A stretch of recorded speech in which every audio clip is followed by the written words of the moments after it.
Off the Record with the Indiana 250 Most Influential Hoosiers is brought to you by Prolific, the growth firm. When growth stalls, CEOs turn to Prolific to plan, execute, and achieve what's next. I would like to be more perfect, but I have to lean into good. Don't get hung up on certain rules and certain titles.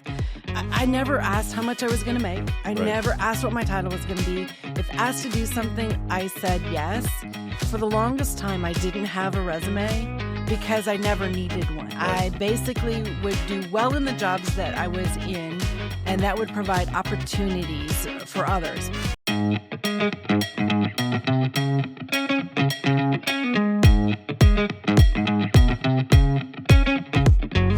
Welcome to Off the Record, a podcast featuring leaders on IBJ Media's Indiana 250 list. I'm Nate Feltman, CEO of IBJ Media, which publishes the Indiana 250, a list of the most influential business people in Indiana.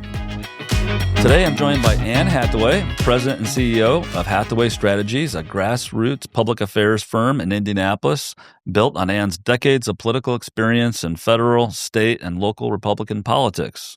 Anne's interest in politics dates back to her days growing up in the small town of Galva, Illinois, where her mother volunteered for local campaigns and took Anne along. After a high school guidance counselor steered Anne away from politics, telling her that politics was just a hobby, she majored in interior design at the University of Illinois.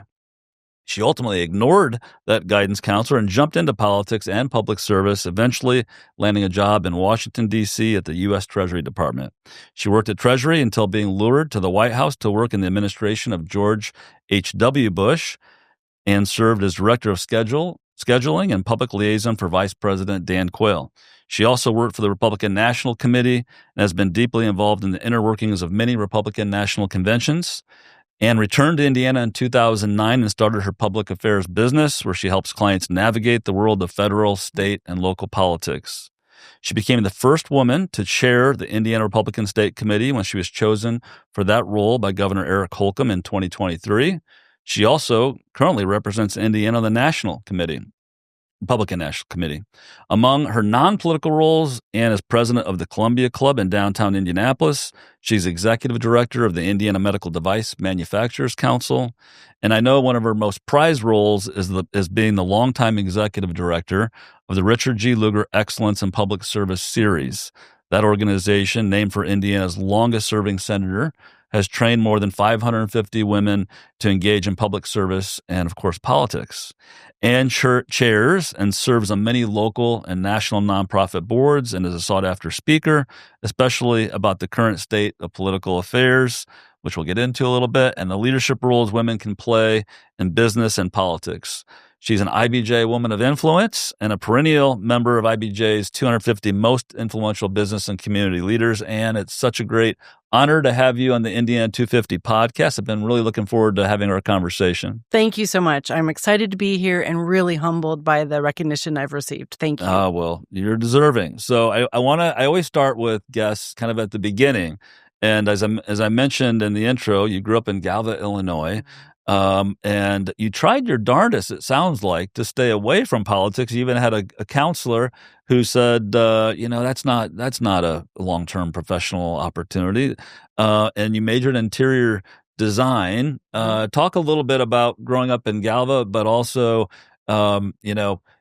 deciding that interior design wasn't going to be your major focus for your career. Sure. Galva, Illinois is a population at that time about 2,500, less now, but it was the idyllic childhood. My parents were small business people. My dad was a plumbing heating contractor. He outgrew the garage, bought a hardware store. He worked out of the back end. My mom worked out of the front end. And my first experience with politics was going with my mom to polling places where she would make phone calls. And I would those were days when we had large stacks of bumper stickers, and I would grab them. I was very young, and I would stick them on anything and everything. So I was a great bumper sticker girl. But candidates would come to my parents and ask them to contribute or to want to meet with community leaders about their campaigns. And so I was always there hanging out. My parents had coffees in their homes. And the other thing I did in my small town was go with my dad to coffee. There was a coffee shop, and at 9 o'clock and 3 o'clock every day, the men in the community would go to this coffee shop and talk.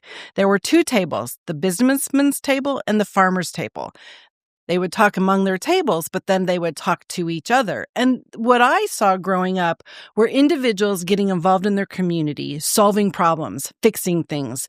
You were a member of the Chamber of Commerce. My dad was part of starting a bank in our little community that was really farmer focused.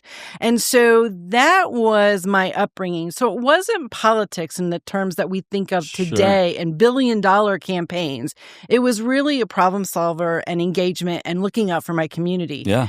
So at that time, I went to college trying to figure out how to major in something that would get me to where I wanted to go. And I was a 20-year 4-H'er, 10 years in the Ag Club, 10 years in the Home Ec Club. I wanted to go to the University of Illinois, Big Ten University, College of Ag, land-grant college. And so I ended up as an interior design major, but immediately got involved in things on campus. I lived at 4-H house. It was a cooperative sorority. We were not members of Penn Hell. In October of my junior year, we joined. In November of my junior year, I was elected vice president. I was involved in campus elections, leadership programs, which then spurred me on. And then I came back to Galva. It was the Depression. There was no jobs in that period of time. I got involved in local campaigns, putting up yard signs. My first paid job in a campaign was as yard sign coordinator on a congressional campaign. My candidate lost twice. And I decided that I would get in a car, drive to Washington, D.C. Somebody who knew somebody needed an assistant. I took a job as a GS4 clerk typist. I flunked the typing test 3 times, but I was going to stay 6 to 8 months, and it was the beginning of a long career in the business. So have you put that interior design degree to work at all so far? In my home and my friends' homes, but no one compensates me for my knowledge. Well, I bet your home looks great though, and your friends' homes. You got to be there. So I want to start with something a little less serious. Yes. And that is to ask you, you've got a name that's very famous. So you've got the wife of William Shakespeare. And of course, there's an actress well known as Anne Hathaway. I've read that there are some funny stories along the way. Tell me like what some of the interesting things that have happened just because your name happens to be a famous name. Sure. In the 2012 convention, I was the program director. The Romney campaign had asked me to go down and work on the program from that convention. And it so happened as I was doing that, the other Anne Hathaway was having a fundraiser for the other side up in the Hamptons, I think. And so that became a news story. It's so funny. When I walk in, people go, "I've heard of you." And you never know whether it was their English class, the actress, the fact that we're doing the remake of The Devil Wore Prada, our version 2, I'm popular again. And there have been incidents and hotel room, or when I walk up to a hotel desk, and the look of the person's face when it's just me. Have they come through with some upgrades for you though in advance before you got there? Yes, and I've also gotten tables at restaurants. So That's funny. At one point I was like, I was so embarrassed, and it was so complicated, and then I just embraced it and made it fun. Did your parents know it was a famous name when they? No. No, and it's interesting because it's a very English name. My grandmother was born on the Isle of Man, so it's all part of my real heritage. Yeah. But it's my real name, and it's also hers. Yes, exactly. That's how I think of it. So, you mentioned a little bit about your first job in D.C. Was that at the Treasury Department that you were describing when you were talking about that kind of entry level job? So, how did that job actually come? That was your first start in D.C. You're in D.C. You're working at Treasury. Talk a little bit about that experience and how you found that opportunity. So I went to Morton Blackwell's Leadership Institute, which was a training program for young people who wanted to be involved in campaigns and politics. And It's the relationship business. It's what we teach in the Lugar series and what we teach in business. Relationships. And somebody who knew somebody needed an assistant. I took a job as the typist and the assistant. My second day of work was the day that Don Regan and James A. Baker III changed jobs. And so everything was in turmoil as people changed jobs. I was detailed for the White House. Imagine you go to DC and on day 2 or 3, you're detailed for the White House for a couple weeks to answer somebody's phone. Then I was sent back to Treasury, and the 2 women I'd been assigned to work for asked me to deliver a piece of paper up to the 3rd floor, which was the executive floor. I did, and this woman, who turned out to be the Deputy Assistant Secretary for Public Liaison, reporting directly to Margaret Tutwiler, who reported directly to Mr. Baker, said to me, "Who are you and what do you do?" I said, "This is like my 3rd week. This is who I work for. I'm on your org chart." And she said, "Well, I'm interviewing for assistants. Would you mind sitting out here and being my assistant until I nail it down?"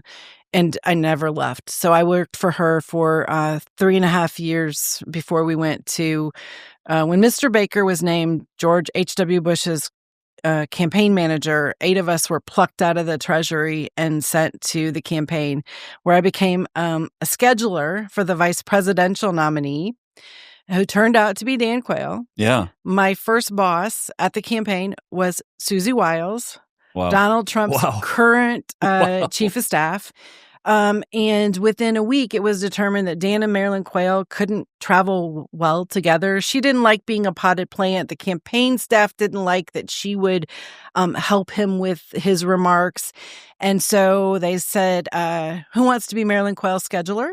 The Midwestern work ethic, and I'll do it. Yeah. I became Marilyn Quayle's scheduler. I had a volunteer to sign thank you notes. Mary Moses Cochran became the personal aide and traveled with her. And the naivety of me, Nate, they pulled me into a room. They looked at a map and read off all these cities that she should go to. What I didn't know at the time, because I was so busy writing, they were in target states, key media markets, and they told me I had X amount of budget and to make it happen. And that's what I did for 2 months. That's amazing. Well, that's such an awesome story. But I want to ask you, did you have some interactions? Did you get the opportunity to have any interactions with James Baker? Mm-hmm. Because he is such he's one of my, I'll say, heroes, and just that maybe just such a fascinating and incredible character. I read his autobiography, and one of the things that I still remember reading about, and I can't remember if it was his father or grandfather. I think it might have been his father that told him about the 5 Ps. Do you remember the 5 Ps? I've forgotten about that. So the 5 Ps: prior preparation prevents poor performance. Mm-hmm. I tell my kids all the time, tell me the 5 Ps. Be prepared. But he seems just like such a incredible leader, and obviously, was an incredible leader for our country. What were your impressions? It was an amazing experience. I learned so much in that 3.5 years at the Treasury Department. We always knew when he wore his gray hermé tie that it was a power day, and that meant serious business, because that was his money tie, because it was green, and we were at the Treasury Department. But he had an incredibly competent, smart staff. Margaret Tutwiler was amazing. John Rogers. It was the years of Dick Darman. And the ability to be forceful, firm, smart, kind, and educators all at the same time, there was nobody better. Wow. Yeah. It was an amazing experience, which set me up so much for my career. Yeah.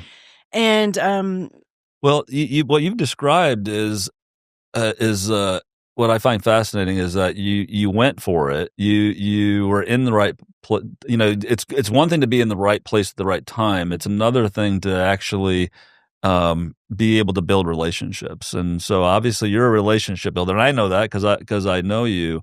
But you were in the right place at the right time and built relationships. Mm-hmm. And I think it's informative to people who say, "Oh, how can I get there? How can I do that?" And part of it's you got to go for it, right? You got to go for it. And that's what I teach so often and I talk about is taking risk, leaning in, don't say no. The people that try to be perfect, they tend to make it more difficult. I would like to be more perfect, but I have to lean into good. And I would just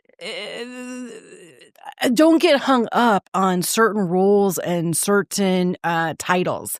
I never asked how much I was going to make. I never asked what my title was going to be. If asked to do something, I said yes. For the longest time, I didn't have a resume because I never needed one. I basically would do well in the jobs that I was in, and that would provide opportunities for others. What I learned in Washington, D.C. specifically, when I was presented opportunities and I asked people for advice, they gave me advice based on what was in my best interest for them to have me in a certain position. Not was necessarily in my best interest for my growth and where I wanted to be and what would make me happy. So DC was where I always wanted to be. I thought I would stay a year. I ended up staying 8+ and went back again. But it also didn't provide me the opportunity to be a part of a community. Yeah. Every day you woke up and what was the local news was front page above the fold Washington Post at that time. Yeah, exactly. And we were writing that at the White House. So tell me a little bit about your experience with Vice President Dan Quayle and his wife Marilyn. Are there a couple of takeaways or experiences that you had, with them that stand out? I mean, everybody remembers one of the challenges on the whole potato thing, spelling the potato wrong. And I mean that. And that had a Hoosier hook too, right? That always. Well, you can tell me about that, but I mean that's just part of history. But what were your takeaways in terms of working with the vice president? The Dan Quayle that I worked for wasn't the Dan Quayle that you were reading about at the time. Yeah. He was wicked smart. He'd authored and co-authored some meaningful legislation in Congress, and there was a reason that George Bush picked him at the time. Mm-hmm. Working for him was an amazing group of people that were on our team. It's where I worked with Bill Kristol, who was our chief of staff, Al Hubbard, who was our deputy chief of staff. We had a phenomenal foreign affairs team. David McIntosh was the director of domestic policy. So if you think about where all these people are now and what they've done, it was an amazing team of people. And we woke up every day trying to think about how to be a great partner to the president. The vice president had lunch once a week. And I was fortunate enough to be assistant to the vice president and director of scheduling and public liaison. I was very young. I don't know that I fully appreciated it then, the role and the responsibilities I was given, but making sure that we maximize the schedule. And he had a joke that, and I'm gonna warn you, I'm gonna swear. He used to walk and say, "Anne, you can shove 10 pounds of shit into a 6-pound bag better than anybody I know," because I would take the time and I understood the flow and the transitions, and I could maximize the trip schedule. We had a formula with regard to a local event, media, a speech, a political event, and then we would get out of town. And so we could do 2 to 3 stops a day, depending on what side of the Mississippi we were on. And it was my job to write those trips, to put the pieces together. I used to laugh that I knew people all over the country, and if you put them all into a ballroom, I'd walk in and not know anybody because I didn't know what they looked like. Yeah. But the Quayles were really, really good to me. It was it was just a great experience, and it's one of the reasons I ended up in Indiana is that he offered me the opportunity to run his political action committee, work with him on his books here. Mm-hmm. And one of the things that's not known widely is that when we first got to the White House, the vice president's children, his parents would come live with them and stay with them when they were both out of their home. Uh-huh. Well, Marilyn called me one day and said, Dan's parents can't come.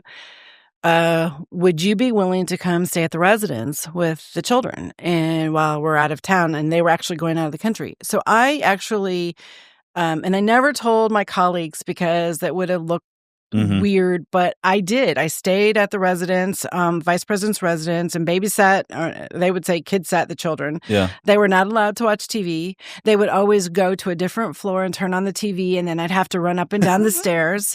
In addition, at the vice president's residence, there's a door opener, what we would consider a garage door opener on the table.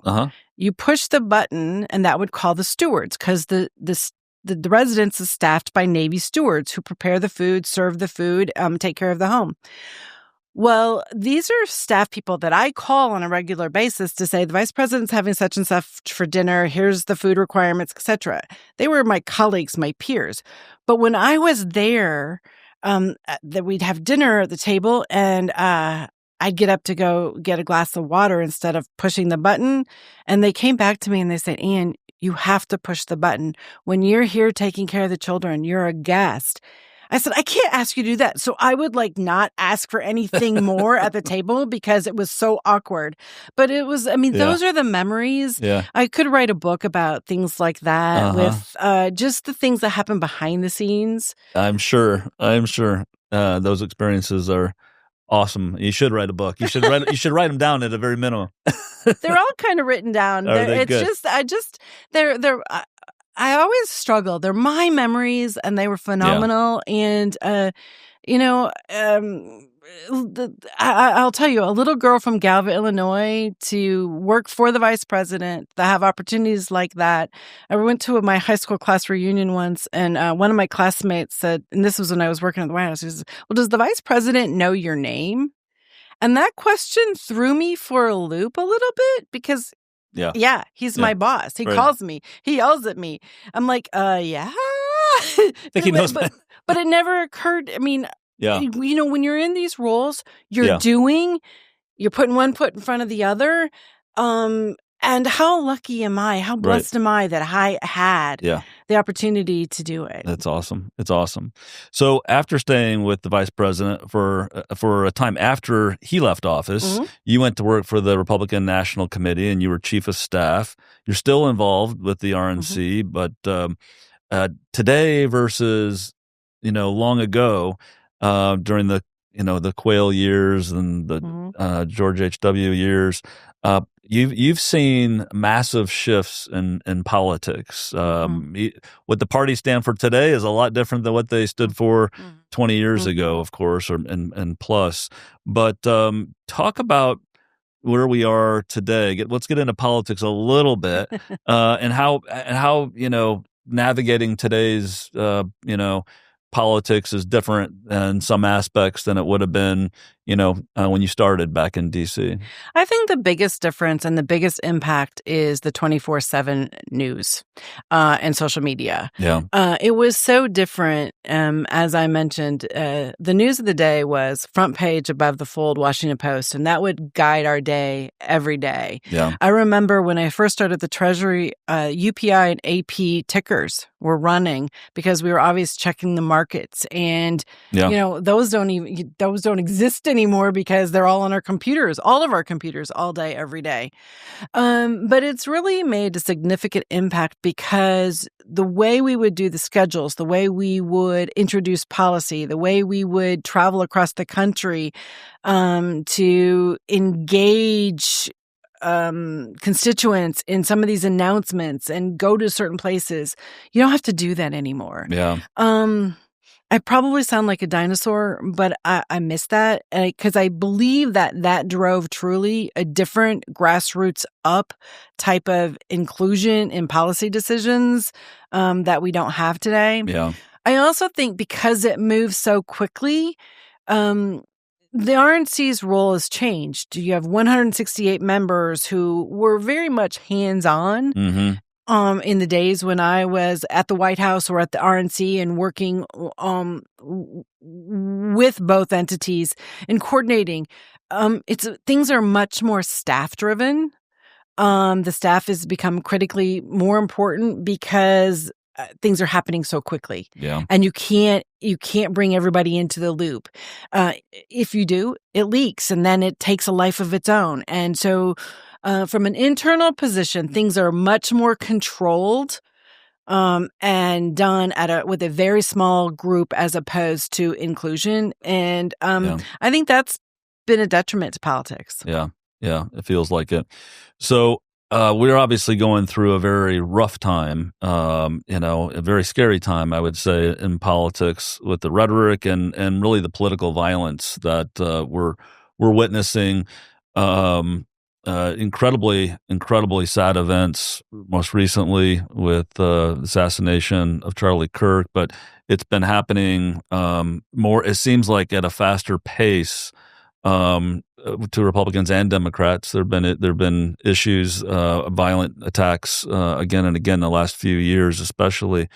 Do you see? I know it's tough to be hopeful right now, but do you have any ideas of how we can get back to a more civilized society, especially in the world of politics? I mean, you mentioned the news cycle. Social media obviously drives a lot of this. It's not the only factor, but it's a factor. Do you have any hope for us turning the corner back to a more civilized debate and debate of ideas versus these kind of personal attacks and literal attacks? I'm hopeful. It gets really difficult when the extremes on both sides are dug in and the middle is trying to figure out how to have a conversation. When I was state chairman, I took some criticism from folks, but I stand firm in the fact that I'm a 70-30 Republican. There's about 70% of the party that I and our ideology and that I agree with, but there's about 30% that still need work. And I would be hopeful that as a country we can have conversations about what we agree on, but also what we don't agree on, and figure out how to come together. Yeah. I know this, again, will make me sound old, but I remember the pictures of Ronald Reagan and Tip O'Neill, getting together to have a beer, to have a conversation. It would be my wish, and what I'm committed to, is having conversations where we can really talk about how to come together. I'm a team builder. Yeah. I believe in, I want America and I want Indiana to be the best they can be. I want to be at the tip of the spear, not the middle of the spear. Right. So how do we engage in conversations where everybody is a winner and that we're trying to come together to move forward? Yeah. More ahead with Anne Hathaway, President and CEO of Hathaway Strategies, when we return to Off the Record, presented by Prolific. Stay with us. Episode is brought to you by Prolific, the growth firm, helping visionary leaders accelerate growth. This fall, we're bringing that mission to life with the Prolific Growth Summit, an exclusive one-day experience at Rally on September 24th in Indianapolis. Hear from world-class voices like Patrick Lencioni, Hobby Lobby founder David Green, Goldman Sachs' Heidi Cruz, and NBA player and entrepreneur Jonathan Isaac. Join top CEOs and executives right here in our city. Learn more at prolificgrowthsummit.com. Welcome back to Off the Record podcast. I'm Nate Feltman, CEO of IBJ Media. I'm talking today with Anne Hathaway, President and CEO of Hathaway Strategies, an Indianapolis-based public affairs firm. So, Anne, I want to get back to the conversation. You mentioned in 2009 you make the move back to Indiana from D.C., and you started your public affairs firm. Talk about your decision to leave D.C. Was that a difficult decision? And talk about how you came to the decision to start your firm in Indianapolis then. Sure. It was a hard decision because so many of my friends and colleagues were staying in DC, and that was my womb, so to speak. That was a safe environment. But I'm a Midwesterner, and I wanted to be back in the Midwest. I wanted to be close to home. My parents were aging at the time, and I wanted to be a short drive. It was 3.5 hours to my folks' home, and I could be there if I was needed, and I could be a part of that.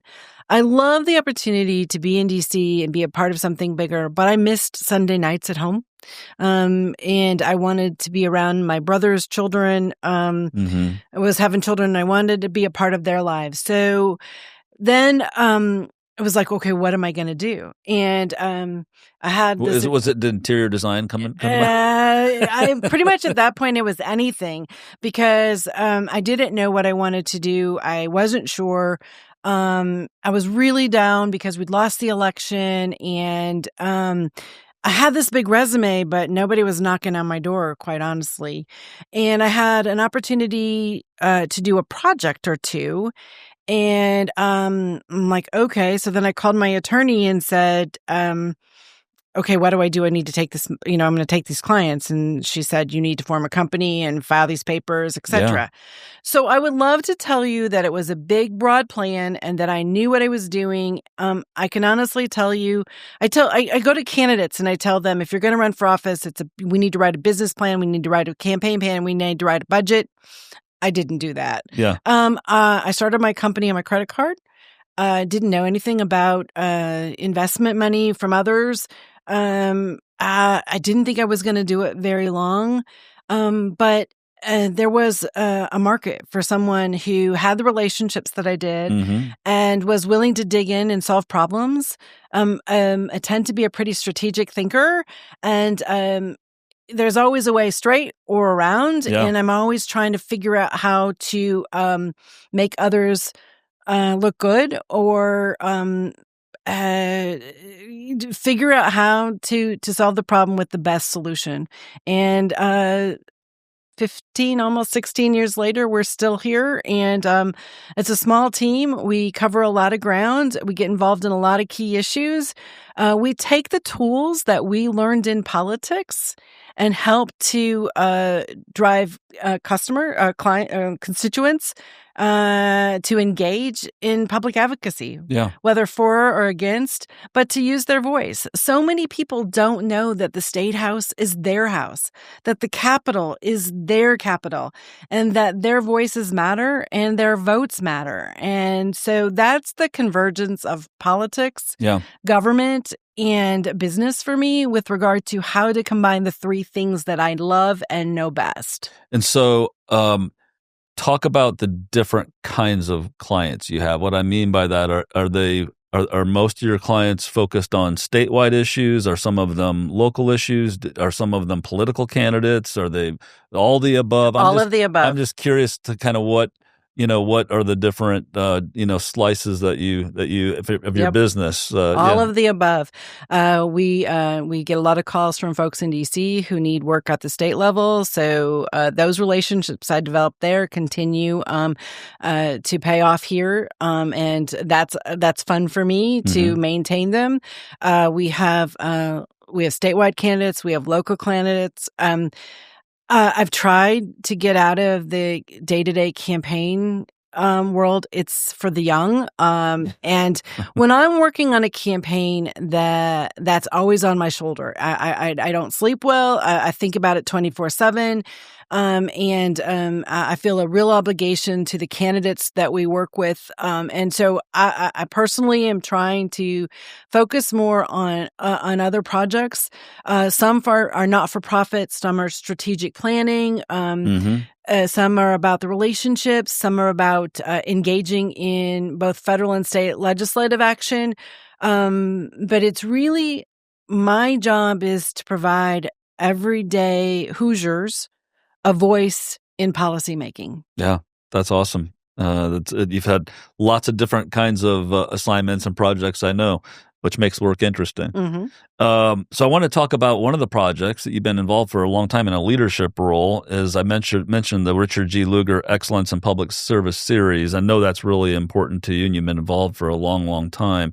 And I know it's had a huge positive impact here in Indiana. Talk a little bit how you got involved with that program and the importance of that program. Absolutely. Yeah. The Lugar series is my passion project, and I absolutely love the opportunity to engage, to educate, and to coach women to engage in public service and campaigns and help to find their seat, their place with regard to how to dig in and become involved. When I moved back to Indiana from being chief of staff, and I actually never actually left Indiana. I've been a Hoosier all those times in the same house. I was trying to figure out I was creating Hathaway Strategies, what I wanted to do. And actually, the Luger series executive director at the time was preparing to retire. And so the women on the board came to me and said, would you be interested in doing this? And I said, I'd be interested in doing it as a project because there's some other things I want to do. And so they were willing to work with me to make it fit into my company plan. Yeah. The program was supposed to sunset after 10 years. Oh, is that right? We really they believed when they began it, Judy Singleton, Teresa Lubbers, great women leaders, that we would be at parity, that women would be 50-50 in elected office, that we would be sitting in the White House as president or as vice president, and that things would move at a much faster rate than they did. Well, we didn't sunset. 36 years later, we're still fighting to get more women elected and more women involved, and working hard at it. But we select 20 women every year. They meet from October till April, once a month. I have people who ask me regularly to participate in the class. We talk about state government, local government, federal government. We go to D.C. for 4 days in May. We talk about policy. We talk about how to engage, how not to. We do speech training. We really try to go through the inventory of the skills that women need to engage in public policy in an effective way. Yeah. We don't get involved in campaigns. We really focus on being the starting point where women decide how to find their seat in public service. Mm-hmm. And we've had huge success. Erin Houchin, member of Congress, a number of state legislators. Sue Ellspermann was a lieutenant governor. Currently, Elise Nishala as state auditor. Kelly Mitchell as former state treasurer. There are a number of women in the past administrations. Currently, Lisa Hirschman, Susie Jaworski. Yeah. She was just on this week, I think. Yes, she is. Yeah. But encouraging women to lean in, to figure out how to balance all of the things on their plate, but to lead on policy, to lead on politics. Yeah. When I went to go to recruit candidates to run for office, when I was running the House campaigns here in 99 and 2000, it's the year I asked Eric Holcomb to run for legislature, I would go to men and they would lean in immediately, Nate. They would say, yeah, I'm in. They didn't have to call home. They didn't want to check. They were ready to go. But when I would try to recruit women, they didn't know enough. They just weren't sure. Yeah. They had to check at home. They weren't sure who was going to take care of the children. So it's been over the last 25 years, truly a mindset and a change that you can do it all, but some things have to give and take. So would you say it's just a matter of time before we have we got to at some point have a woman governor and a woman president? I do. We're not there yet, but it seems like we should be. We get closer and closer every year. I go back to the old adage, though: candidates matter. Yeah. And so we teach all the tools in the toolkit for running campaigns, but also the candidates. Their personality, their appeal in the media, their ideology, that all matters. Yeah. And at one point it will come together, whether it be Republican or Democrat, we'll have a woman. And I don't know if you're aware of this, but we also worked with Hoosier Women Forward. Democrats wanted a Lugar series. And so we actually sat down with the folks that were interested in putting that together. We shared our bylaws. We shared our class information. Wow. Because at the end of the day, while we are Republican, we really wanted to be an advocate women. For all women. Yeah. And so we've crossed with regard to working together. That's great. Did they start that program up then? It's going good. That's awesome. That's a great story. Mm-hmm. That's that's a positive, hopeful for Hoosiers Mhm. and for listeners in terms of your work to have civilized and a supportive environment for women and generally others. That's fantastic. It was truly about Yeah. advancing all women, and It's- whether they chose to be Republican or Democrat wasn't. It was really trying to make sure that That's awesome. we had more women in public service. So speaking of influencing women, talk about who have been influences for you, who have been mentors, who have you looked up to as leaders and said, I need to incorporate some leadership aspect of that person, or they've mentored you along the way. Who's been important in your life? One of the most important women for me was Joanne Davidson. Joanne Davidson was the former Speaker of the House in Ohio. She was the first woman, and I believe has been the only woman. She passed away last year. She also went on to be the Bush chairman in Ohio in 2000, and also was named to be the RNC co-chair while I was working there and while I was chief of staff, and then also was the committee on arrangements chair, the chair of the convention in 2008, which is the role I had in Milwaukee in 2024. What I loved about Joanne and what I learned from her, I was really abrasive. I was eager to achieve, be right. And what I learned from her and what she taught me was velvet. Putting that you could achieve all those things and you could advance and you could be a leader, but you didn't have to have the rough edges, that you could put velvet on it and you could get it done and still be kind. And that's been a difference maker for me really in most of my career. Yeah. I also learned from her that it was important to not just listen, but to hear. I was so anxious I heard, but I was so anxious to say what I had to say that I didn't always hear what I was being told.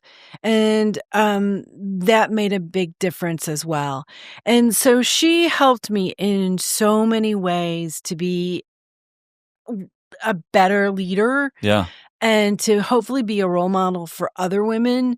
It was so when I started, it was so competitive. There were few women at the table and staying at the table, and you would find out you were in a contest that you didn't know that you'd entered because people presumed and assumed they would place their ambition on you and think that you wanted that. Yeah.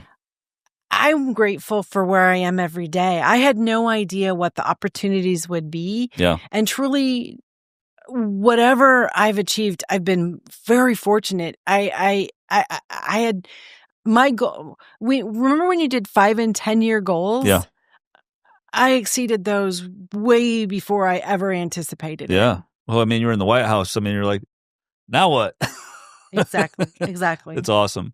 Those two lessons that you picked up from her, I think those are great ones for everybody to live by. I mean, the listening one is, I think, is so important and often not completely understood. Instead of just getting out what you have to say, but listening and then thinking and then speaking. Right? I mean, that's those are great ones. So, my last question before we get to a little bit of a speed round and have some fun is for those that are really interested, maybe young people who are really interested in getting involved in politics. Of course, there's the Luger series that you described so well, but and you described your own experience of yard signs and bumper stickers, getting started that way. What's your advice to a young person that is thinking about getting engaged? And maybe the second part, as part of that question, I'm sure a lot of people are turned off right now, really, really turned off, and want to stay as far away as they can from politics. But I know you're going to say that's not the answer, and I'm going to say that too. But talk a little bit about why they should and how they should. Well, why they should is because politics is the pathway to government. And government, whether it be state, local, federal is critical to all of us and our businesses, what we do every day. So we have to be a part of it and we have to engage. So the best way to do that is through politics. And whether it be interest in policy, whether it be interested in campaigns, there are people like me who are always looking for talent and looking for people who have the heart and the desire. I shouldn't tell you this, but I have coffee with anybody that asks. I fit it in my schedule. It drives my team crazy. But you just never know how and I get notes and letters all the time from people say, you gave me the courage to lean in, to volunteer. Awesome. But if you're going to volunteer, or if you're going to be an intern, or if you're going to be a new staffer in an office, be the first one in, the last one out. Do anything you're asked to do. Don't be too busy on your phone to be unaware of what's going on in the office. Yeah. It's really fun for me. One of the interns that we had at State Party when I was chair is now actually the personal aide for the current governor. And if you'd have told me on day one that's where he would wind up, I would have told you you're crazy. But he leaned in. He got involved. He listened. He knew when to go make coffee. He knew when to anticipate what people were going to need as they were coming and going. And that put him in a position to go, hey, let's give him a different role. Let's see how he does. Exactly.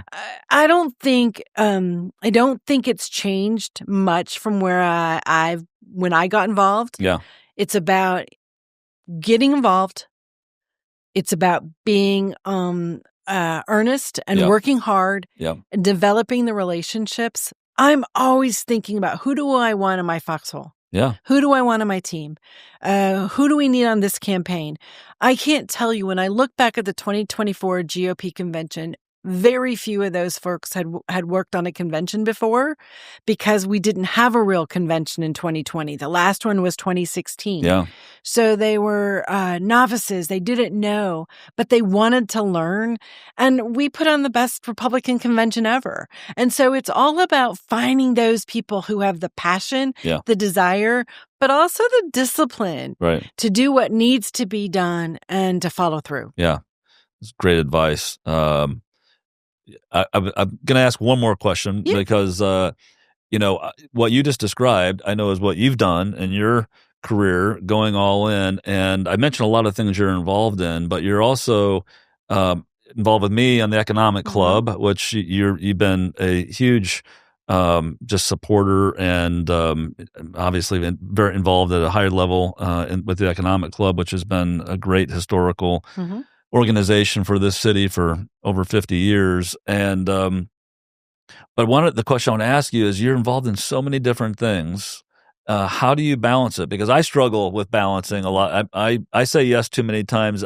You probably had to share that same problem of saying yes, but do you have any secrets for keeping all those balls in the air at the same time and doing what you do, which is you are all in. You don't sign up for something and not participate. So I'm curious if you got any tips on that front. I don't, and I'm not good at it. I've sacrificed a lot of things, but I do have, I had the opportunity to be with both my parents as they passed away. I have a great family. I have great friends, but I've given up the fact that my biggest regret is not having my own child. But I've had my 24-year-old nephew living with me for a year and a half, and he's now in law school. So I'm understanding. I'm understanding parenting at a whole different level. But I don't know how to do. I don't. If I'm going to be in, I'm going to do it. I'm going to do it well. It's going to do right. That being said, I've said to people often, I don't need to be the president of everything. I really just want to be on the team. I love to push from behind. But I really love this community. I love Indianapolis. I love the state. And I'm very passionate about trying to figure out how to make it better. Yeah. And that starts with creating leaders and leading by example. And you do the same thing. And we see each other in the same meetings. And I just feel really lucky that this is where I get to call home. Yeah, I do too. Well said. Well said. All right, we're going to have some fun. Okay. We call this the off the record speed round, where you try to give me some quick answers, whatever comes to your mind first. So, your favorite movie of all time? Yeah, this one's hard. I could do Sound of Music, The Way We Were, with The Wizard of Oz. I fall asleep during movies, if I'm really honest with you, so I'm not a great movie girl. You're working too hard. Well, you just named a few good ones. Favorite place to vacation? My lake. I have a lake home in Illinois, and it's where I go to hide. And that's awesome. I regroup there. I thought I was going to be a big entertainer, and I found out that it's where I find peace and Wind that down. I can dig back in. That's awesome. Favorite musical artist? Well, right now, I'm a bit of an Eagles groupie. I've been out to the Sphere twice. I heard about that. And I would go back a third time if I could convince somebody to go. Yeah. They're 78, 79 years old, and you don't realize it, but you know every single word. And they bring back great memories. Awesome. And it's just, I'm a groupie. I haven't experienced the Sphere yet, but I want to get out there. I've heard it was great. Well, Zach Brown's going to be there in January. I'm trying to figure out how to get there. That's awesome. First thing you do in the morning? Look at my phone. Yeah. We all have that problem, I think. Title of the last book you read or your favorite book? So I did not.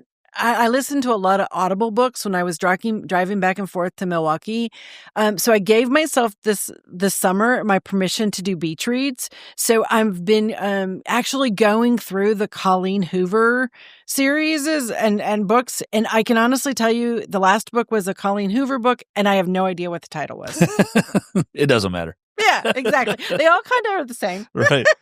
A food you can't live without. Your favorite? Ice cream. Yeah, that's a good one. Mm-hmm. Favorite sport to watch? I love Big Ten basketball.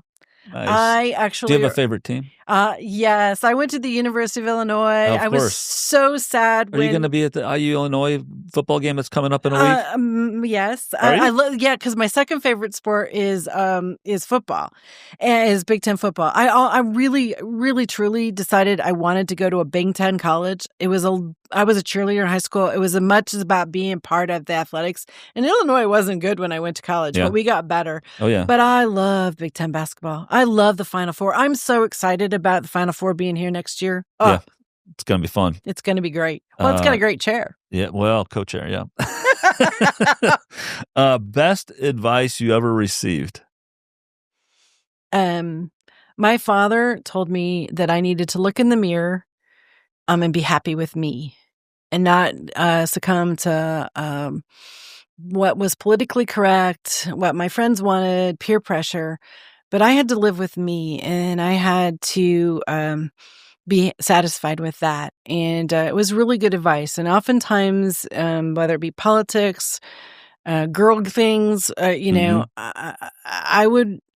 come back to that advice that I have to be comfortable with me. That's awesome. That's awesome advice. So, lastly, advice for a young person who wants to be the next Anne Hathaway, wants to be a leader in this community. Mm-hmm. Like, what advice would you give that person? You've already shared some really good. You've already shared some good anecdotes from your learnings, but anything else comes to mind or something similar? My advice is lean in. Yeah. Say yes, and do it to the best of your ability. Yeah, that's great. Well, Anne, you've been an awesome podcast guest, and I want to thank you for participating on the Off the Record, the Indiana 250 podcast, and also really want to thank you for just being a great Hoosier, for all the great work you've done on behalf of Hoosiers for lots and lots of years. You're a great leader for our community, and just appreciate all that you do.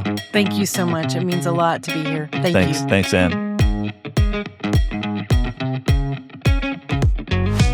To learn more about other leaders on IBJ Media's Indiana 250 list, go to indiana250.com and look for a Page 2 feature each week in IBJ. We'll be back with the new Indiana 250 Off the Record conversation soon.